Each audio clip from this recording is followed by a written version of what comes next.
Hello, America, the so-called land of the free. Allow me first to apologize for this interruption into your daily life. I, like many of you, appreciate the comforts of an everyday routine, the security of the known, the tranquility of repetition. I too enjoy them, but with a hint of desperation, I have found it necessary to disturb the serenity provided by our mindless routines, and take some time to have a little chat. There are, of course, those who do not want us to speak.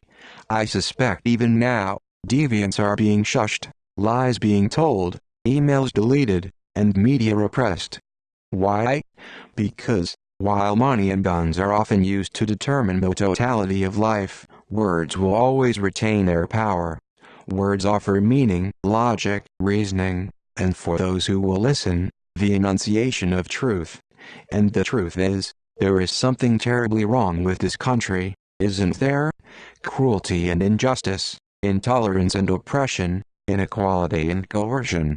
In the country once known for its freedom to think and speak as you saw fit, you now have censors and systems of surveillance coercing your conformity and soliciting your submission. How did this happen? Who is to blame? Well, certainly, there are those more responsible than others, and they will be held accountable. But again, truth be told, if you're looking for the guilty, you need only look into a mirror. I know why you did it. I know that you were afraid. Who wouldn't be? War, recession, terrorism. There were a myriad of problems which conspired to corrupt your reason and rob you of your common sense. Fear got the best of you, and in your panic you turned to the almighty federal government. They promised you order, safety, and stability. In return for your silent, obedient consent. Your consent to be constantly monitored. Your consent to live in a country in which corporations are the true leaders, exercising the power to control all aspects of your life, including politics, media, and education. A country in which the criminal justice system is rigged against those who fit a certain profile. A country that exhibits daily discrimination based on race, gender, and religion.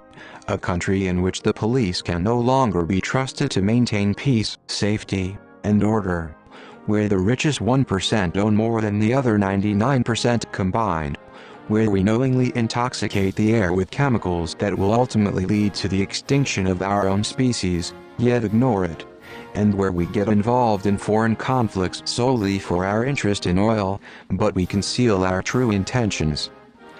I think it is finally time for this country to remember what it has forgotten, and to stand up for what is right.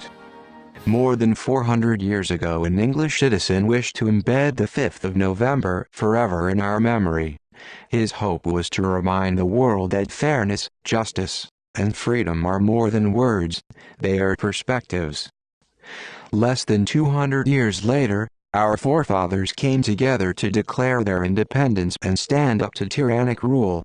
Within this declaration, they claimed that all men were created equal and entitled to certain rights, such as life, liberty, and the pursuit of happiness, and that it is the responsibility of the government, whose power is derived from its people, to protect and ensure these unalienable rights. When a ruling body becomes destructive and is no longer able to provide its citizens with basic freedoms, it becomes the right of the people to abolish it, and create a new system that will better provide safety and happiness. If you see nothing wrong, if the crimes of this government remain unknown to you, then I would suggest you continue to abide by the normalities that you have chosen to accept. But if you too see what I see, if you feel as I feel, then I ask you to stand beside me, and challenge the current state of the country in a way that will never be forgotten. Stand as united citizens, and express your dissatisfaction. Let the elites know that we are mad as hell and we're not going to take it any longer. After all, the people united will never be defeated.